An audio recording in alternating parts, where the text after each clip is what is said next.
Hello. So today I want to talk about stargates and how specifically stargates are like airports. This whole metaphor, simile, because I said like.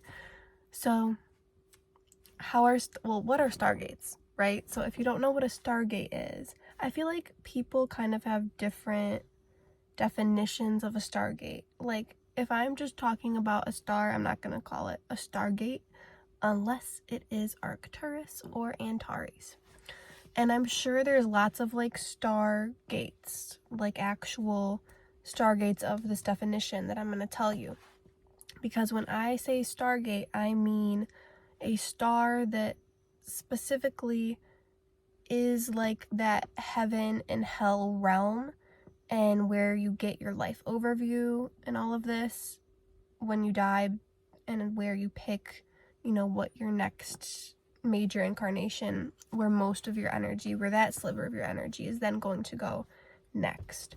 So I feel like people use the term stargate to just talk about any random star. I don't. If I'm talking about any star, I'll say that star name. But if I'm talking about the Stargate Arcturus or the Stargate Antares, that's how I will refer to it. Or I'll just call it Arcturus or Antares if I'm not talking about that Stargate portion of it. But that is a large portion of what that star is all about. So I'm sure there's other stargates, but from my understanding, those are the two major stargates in our galaxy. If you haven't seen my video on what happens after you die, this was like one of my first YouTube videos, like my 6th video, I believe it was. I definitely recommend checking that out. I'll leave a link to that video in the description of this video. But just to sum it up real quick, I believe when you die, you go to this, if you go into the light, because if you don't go into the light right away, then I feel like you're a ghost. But once you go into the light, this is like after / possibly still during that DMT rush, you start to feel the energy that you gave off. Like you can see memories, you can see people, loved ones, all of that stuff. That's like during the DMT rush, I believe. And then once you like fully go into this light, that light could possibly be the Stargate that you go to. Hello. But then once you get to the Stargate, it's like full on this heaven and hell realm. So it's not just heaven or hell, it's a spectrum, right? It's a scale of gray. It's not just black and white, but there's high vibes and low vibes. So if you were giving off, you feel the energy you gave off in this incarnation. So if you did mainly good things, you're going to feel mainly good, like heaven. If you did mainly bad things, you're going to feel mainly bad, like hell. And if you were okay, you're going to feel somewhere in the middle, right? So that's my logic, because it's like, where would the okay people go? Like, no one is just good or just bad. That's my opinion. So heaven and hell. And then also there's, if you go to Arcturus, then there's Arcturian beings, I believe. Or if you go to Antares, there's Antarian beings, I believe. And they can seem like angels. So I guess let me explain what I believe Arcturians look like. I believe they are beings of light, but you can also, as a human, perceive them as a denser form if they choose to like drop down in density, to like have some form of contact with you. When I say contact, I don't mean you go outside and you see an Arcturian. I mean like they visit you in a meditation or a dream or a download or something like that. So when a human kind of sees an Arcturian, usually they look like a kind of like pastel colors, in my opinion, like a greenish, bluish, purplish, like a light, kind of like an Easter egg look to the color of them. But their skin is like smooth, and I don't want to say bug-like because it's not as bug-like as Antarians, but Arcturians is in a denser form. I think it kind of looks like a bug-like, maybe mixed a little bit with like that sea creature smoothness of a dolphin, kind of. But anyways, kind of like that. And then also kind of stereotypical alien looking, big eyes, small nose, small mouth, sharp chin, and thin. And I feel like Arcturians, I've heard people say that there's tall ones and short ones, and I would agree with that. That's my interpretation, but usually on the higher level, they are like blue, or some even like kind of like a white-ish looking light being, similar to Sirians in high vibration, in my opinion. And then Antarians, on the other hand, now this is important to say about Antares, because Antares, it's in this constellation of Scorpio, the zodiac constellation. It's the heart of the Scorpion, but Antares is a stargate for not only the Milky Way, but Andromeda Galaxy as well, honey. So we're gonna get into the airport metaphor after this, but so Antarians, they look a lot like bugs in my opinion.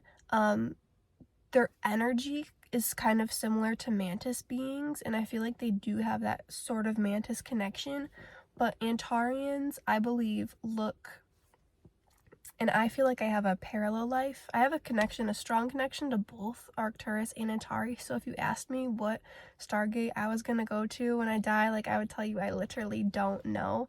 But I believe I have a parallel life as an Antarian being right now, named Alexis for some reason. But that's a different story. That's a story for another day. I've talked about it bits and pieces before, in different videos, so I'll leave the one video in particular I'm thinking of in the description of this video. The two videos in particular I'm thinking of in the description of this video as well, where I talk a little bit about that experience. But anyways, Antarians, as I see them, their skin is more brownish, more bug-like, kind of the same texture that I described the Arcturians, kind of buggish, maybe a little bit dolphin smoothness, but more bug-like for the Antarians. And they have, their energy is very loving, so is Arcturians, but Antarians, it's like that's the main vibe, because I feel like Arcturians, maybe there's other words to describe it. Maybe wise is a word for an Arcturian, and I mean, sure, for an Antarian as well, but like love is the main word I get for them. They're just like, they radiate love. And while I feel like they actually have kind of like a warrior soldier cast, especially in their past, but they come off as more rebellious, and I feel like it's because a lot of people who have parallel lives in Antares and in Andromeda, they have these like rebellious missions. Like, I have these dreams of going on some form of like rebellion mission in this parallel life, and like it's for a good cause though. So that's the vibe I get from Antarian beings, whereas Arcturians are more calm and more like, let's care about the environment. And it's like, that's how you know, like, I got both, baby, and like so many people do. But anyways, I feel like also some Antarians, they're taller than the short Arcturians. At least the Antarian beings are taller than, they might even be taller than the tall Arcturians.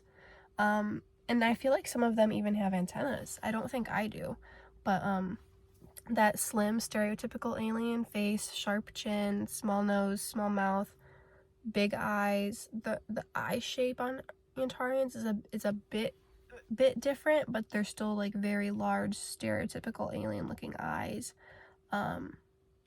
Yeah, and no hair on their bodies. I don't see hair on Arcturians or Antarian beings whenever I like tap into them and see them. And Antarians, I feel like, are more physical than Arcturians. Like I said, Arcturians are usually a light being, but they can become more dense. Antarians, I'm sure they can like elevate to more of a light being, but when I see them, I always see them as dense, and I don't hear other people talk about them. Not that those other people are right, but in my experience, I've only seen them in this physical, more dense looking, and I have seen Arcturians when I was under Mount Shasta in a meditation. The Arcturians look like that light being, so I can confirm that. I don't know about Antarian light beings though, not sure. So anyways, you go to either Arcturus or Antares, I believe if you're in this Milky Way. If you're in Andromeda, you can go to Antares as well. And I'm sure they have other stargates there as well. But that's why usually people who have a connection to the galaxy Andromeda go through the Antares stargate to kind of start incarnating in our galaxy. And I believe you can also just kind of freely pass between the Milky Way and Andromeda through that stargate of Antares. I feel like it's kind of like a portal as well. So now we get to the airport metaphor. Why would I come up with this? Because this is how a human rationalizes these things, okay? I'm from southeastern Michigan. Our two main airports are, well, our main airport is Detroit. So if I'm from southeastern Michigan, chances are I'm going to Detroit. I live right in the middle of Detroit and Flint. I flew out of Detroit when I was younger. That's the main airport. That's where most people go to. If you have never flown out of southeastern Michigan before, chances are you're going to go to Detroit. If this is your first time in the Milky Way galaxy and you've never gone to a stargate before, chances are you're going to Arcturus. If you're close to Arcturus, if you have a connection to Arcturus, you're going to Arcturus. However, if I had some connection to Flint, if I knew someone who worked at the Flint airport and I wanted to say hello, if I had been there as a kid and flown out of there, maybe I would go to the Flint airport. Same thing goes for Antares. If I have a connection to Antares, I might go there. If I know people in Antares, I might go there to that stargate instead. So that's how stargates are like airports. Arcturus is like the Detroit airport, and Antares is like the Flint airport. That's how I kind of rationalize it and how I like to explain it to people who don't really know what a stargate is. And what happens at this stargate is these beings, either Arcturians or Antarians, they talk to you and they give you suggestions as to where you should go for your next life. So if you have a lot of karma, they're going to push you in the direction of a life that will deal with that karma. If you don't have a lot of karma and you just want a relaxing life in Sirius and you kind of have your mind set, if that's a good idea for you, if that makes sense to them, they'll be like, okay, sure, you can go to Sirius. But on the other hand, if you have this stuff to work out, they're going to say, you have stuff with this person that you need to work out, and this person is in Lyra or wherever, and, you should go there and help out, Or, okay, let's compromise. You can go to Sirius still and have this relaxing life, but you need to work on these passions. Maybe you haven't learned about sound frequencies as much as your soul wants to, so you have a mission to go learn that while you're there. That's kind of the decisions I feel like they help you make. It's always going to be a compromise, and the soul is always going to have the final say. If the soul is just not, chances are this is your higher self soul. This is not your egotistical human self making these decisions. This is your higher self, your oversoul. Like, this is you at your core, your spiritual being in essence, who wants the best for you. So it's not like you're going to pick a fight with the Arcturian or the Antarian helping you out. Like, you're going to be rational about it in this higher vibrational state you're in after you die. That's what I believe, at least, from my understanding of this. Tapping into the Akashic records, which is really just my higher self. And once you understand this concept, that you, in this Stargate, you agree to your next life. You pick out your life. Like, I always wanted blue eyes and either blonde hair or black hair, and like, what do I have? I have brown eyes and brownish hair, and I never understood that as a child, and now I'm like, I like it. And I never understood, why did I pick my parents? Why did I pick this place? Why did I pick Michigan? Like, why did I pick to live, right down the road from this weird looking roundabout type thing, triple roundabout? And it's like, when I think about it, I'm like, I don't think I would have picked any other place. Like, I literally love the location of my childhood home, which is so random. My parents picked out while they were pregnant with me. I've learned and I've grown to really feel like I did pick this life. And when I was younger, I did not understand it, I've done other videos about this subject, but I really do believe that you pick your family. Chances are you've had past life connections with them, maybe not in the same relationship manner. Maybe you've played different roles before. Also done a video on that. But it's like all of this stuff connects because this is such a huge subject. This is what happens after death, the Stargate subject, picking your next life. You can go in literally any direction with this topic because it's connected to literally everything. But I also wanted to mention that so you can think about that because that's what happens at the Stargate. That's what happens after you die. I believe, DMT rush, life review, heaven and hell, and then reincarnation on a day that suits you, at a time that suits you, in a place that you pick, in a life that you pick, in a body that you pick, in a star system that you pick, with passions and soul missions that you pick.